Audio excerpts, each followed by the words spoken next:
What it do, man? It's your boy Protect back with another video for y'all today, man. I hope you having a blessed one. Stay safe, stay healthy. I like to all glory to God. When God's out right now, God's opening doors and paving ways for all y'all. In Jesus' name we pray, amen. Today, I'm talking about some low-key things the Washington football team could do this offseason to improve their team. These are guys that kind of look under the radar. Guys I might not know about personally, but maybe the guys around the league might know a little bit better than I did. But these are 5 guys that picked the Washington football team. Low-key should go ahead and pick him up probably at a decent, number, cap number, not no big wild contract, nothing like that. So we're gonna open up this thing real quick. I'm got 2 receivers. I have a tight end, a safety / corner, and also a linebacker. So let's get right into this right now. We'll start the linebacker real quick. That's super important here, right? We need a middle linebacker. This guy fits the bill. Foye Olokun, Falcons linebacker. Dude was going crazy, bro. Like, this is his last year of his rookie deal, so he's a free agent. He was a 2018 6th-round pick by the Atlanta Falcons. He's about 1995. He's about 27 years of age. He'll be 27 soon. He's 6'2", 215 pounds. Went to Yale, so very low-key school. Don't really knew about this guy when he came out of school, but he got better every single year. Rookie year, 89 total tackles, 2 TFLs. Solid rookie year. Came out with a little weaker year his sophomore campaign, but his 2020 season he had 78 total tackles, 39 assisted, 4 TFLs, 3 sacks, and 2 picks. That's pretty good. Also this year he had 102 total tackles, 90 assisted, 192 total tackles, 4 TFLs, 2 sacks. That's the sack yardage and 3 picks. Interception yardage, he had 6 pass deflections as well. He had 4 the year before. So really good player here in Olokun. And that's a guy I definitely want to pick up. Definitely will be. He also has the green dot. So he does play middle linebacker, which helps us a ton. It gives us another athlete, another twitchy guy at the linebacker position. We got Jamin Davis, who just drafted a twitchy athlete who can, find his craft and things of that nature. You got Cole Holcomb, who's a really good weak side or strong side backer, however you want to play him. You need a middle linebacker. That's the perfect fit. And I don't think it's going to cost you a decent amount of money, but not probably no more than like 11.5, 12 minute season. I'm kind of fine with that. So this is the one kind of semi-high price guy, but he's definitely a dog for sure. So next guy on the docket is a guy that was in Washington before. And a guy I like a lot. And I think this dude can bring some good things for you. So the next guy I'm talking about is former Washington receiver, current Jets receiver, Jameson Crowd. So I'm going to look at Jameson Crowd's info. He's about 29 years of age. So he's a little on the older side. He's 28 now, but he turns 29 in, I think, July. So he's around at 29 years of age. And like June. So he's about 29 years of age. He's been in the league 7 years. His first 4 seasons were in Washington. The last 3 were in New York with the Jets. He's 5'9", 177 pounds. So those on the smaller side, really exclusively a slot receiver. But if you have a slot machine, man, it helps your offense a lot. You just need another security blanket for your probably rookie quarterback. So I think that's a good look. Stats. Let's see what he did so far in the league. So I said his first four seasons were with Washington, but he went let's make it a little easier for us here.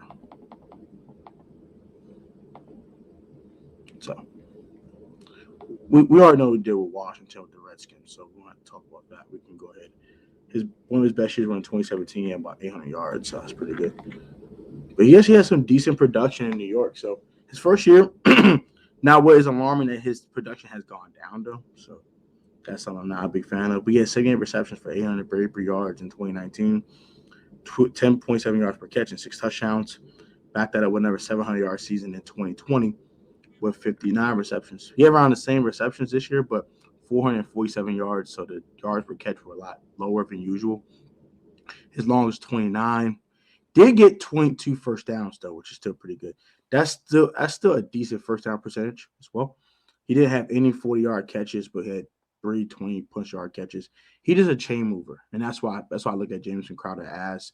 And as long as you can move the chains, that's always good. So definitely upgrade over Adam Humphries, who we had this year. So, and that's what lesser quarterback play, because Zach Wilson really struggled with this year. So, hey, and he did this. He did these 2 seasons in 19 and 20 with Sam Darnold. So let's kind of take that as well with bad quarterback play. So Jameson Crowd is someone I'm very interested in, for sure.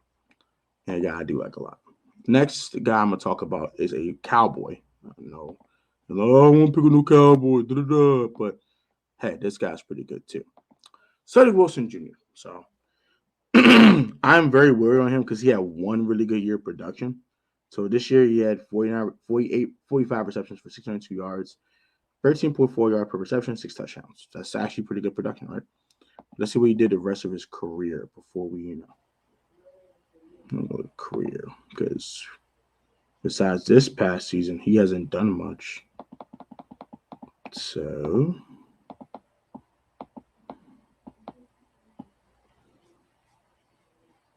what the heck? I don't know what the heck. Yeah, so he had this 1 year. So basically, he had 67 receptions for 800 yards for his career. And I said 600 yards came this year. So he hasn't done nothing in the league before this. See, in 2020, he had the one good game here in 2020.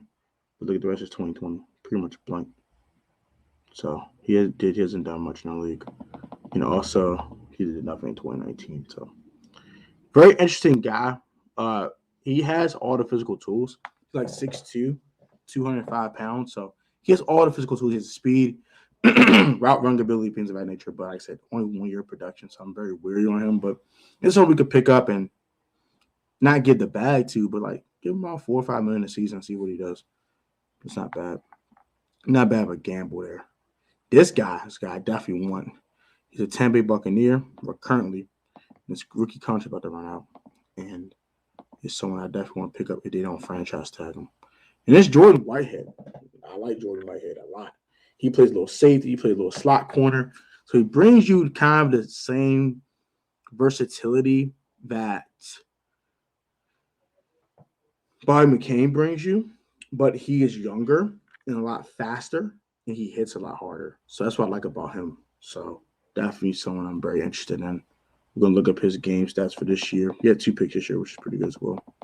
So his overview for 2021. Let's look up the whole thing. So he played free safety his first 2 seasons. Or he played strong safety his first year. Free safety the last 2 years. And he played both safety positions this year. So he started 14 games, played in 14 games, which is good. He had 2 picks, 20 for 24 yards. He had 8 pass deflections, 1 forced fumble, 73 combined tackles, 58 solo, and 5 TFLs and 1 quarterback hit. That's good statistics. I like what he brings to the table. Like I say, he's very twitchy, very fast. I like a guy like this to get picked up and help our defense with more speed. You can never go wrong, more speed on defense. And the dude can tackle, as you see with the 73 tackles. Dude hits hard too, man. Like dude can like lock your clock off. Like, he's different. 5 TFL, so he makes plays in the backfield. A strong safety. He brings you 2 picks, so he can make picks. So he's good at free safety. He's played both safety positions, so he shows versatility. And sometimes they even put Jordan in a slot. So that's one guy I definitely want to pick up this offseason and really, really, really solidify both free safety and or slot corner. So that's always good. Last guy I'm going to talk about is a guy I want so bad, bro. I wanted him ever since they drafted this dude. I wanted him. I want him on my team, bro. David Njoku. So it's a guy I like a lot. So this year he had 36 receptions for 475 yards, 13.2 yards per reception, 4 touchdowns this year. Now, he has had some injury history that we'll talk about because we're going to get to his career log here real quick. And he's missed some games. So he started 5 games in his rookie season after he plays all 16. He only had 32 receptions, but only had 60 targets, right? The next year, he had 88 targets and played almost a full season which is good. He had the 639 yards and 4 touchdowns. That's pretty good. The next year, he was rattled through injuries and didn't play much, and that's the statistics right there. The next year, he was rattled through injuries again. He played 13 more and started 5 games. But also, that's kind of the fact they have Harrison Bryant and Austin Hooper on their team already. So he wasn't getting the targets that you would think a guy of his talent level would get. But this year, beside the other year, he had the 600 yards. This is his best season in the league. And he only had 53 targets. And he took advantage of them with 36 catches, 475 yards, 4 touchdowns. A catch percentage at 68%, which is the highest of his career, which is very, very good. And, only 30 yards per game, but like you got to understand, like they had Odell at one point, you have Jarvis Landry, they run the ball a ton. He comes here, bro, like I'm telling you, like the 2 tight end sets they can do with Joku and Logan Thomas aren't going to be incredible. They can do 3 tight end sets with him, John Bates, and Logan Thomas. They can get real versatile on offense, and he brings big playability because I know his long this year was 71 yards, and another one he had 66 yards in his second year in the league. So he brings big playability at times as well. So I like that a lot from David Njoku, and I definitely is a guy I definitely want to pick up this year, and definitely will be a guy I'm looking forward to having on this team. We could pick him up because he brings explosion. He brings something that Logan Thompson doesn't bring. And Logan Thomas is a really good tight end. He's not getting 71-yard touchdowns. He's not getting 66-yard touchdowns. That makes sense. I know it's wide receivers can do that, but why won't you want more players to do that? Like Terry can do that. I think Curtis can do that. Diami might be able to do it as well. But hey, Gibby can do it. Gibby had a 77-yard touchdown this year as well. Why not pick another guy, 5th guy, who can make those 60-yard, 7-yard big plays down the field and things of that nature?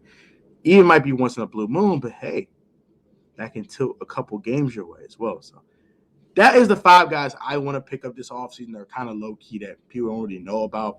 Some people might know about Jordan Whitehead. Some people might know about the Falcons linebacker. But Jameson Crowd is kind of not a household name, neither as David Njoku. People know about him because of his draft status, but people are sleeping on David Njoku as well. And, yeah, Cedric Wilson's a guy who hasn't really produced a lot, so he's kind of a low-key guy as well. So, hey, like, comment, subscribe, guys. Take it easy. Like, I'm going to get most athletic talent, sport choice on professional on-the-field technical sound. You will always all kind of time. Let's improve hard dedication, man. Protect fans, like always. Have a great one, guys. I love y'all. I'll take it easy. Y'all have a great one. Until next time, peace, love, and blessings. I'm out of here, bro. I'm out.